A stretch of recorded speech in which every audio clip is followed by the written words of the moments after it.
টাকা পয়সা করে সে প্রাচীন কালের এক মুরব্বী আছে, এই মুরব্বী দেখে বলেন হ্যাঁ এই টাকা তো সেই দাকিয়ে নিচ্ছে আমলে টাকা, তার আমলে টাকা দাকিয়ে নিচ্ছে কথা। এই কথা বলার সাথে সাথে ওইকে মুখ গেছিল, কারণ আমাকে নিশ্চয়ই দাকিয়ে নিচ্ছে, লোকেরা ধরে ফেলছে।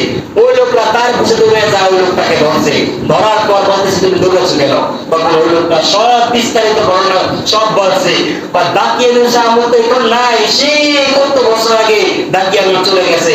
এখনকার যিনি বাচ্চা দিয়েছেন মুসলিম বাচ্চা, সেই বাচ্চাকে খবর দিলেন।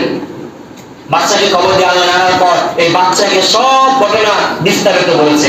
সেই বাচ্চা আল্লাহর কাছে দোয়া করছে, আল্লাহ তুমি আমার দোয়া কবুল করছো। মানুষ আরো কাছে অবাক হয়, কেন বাচ্চা এই দোয়া করলেন?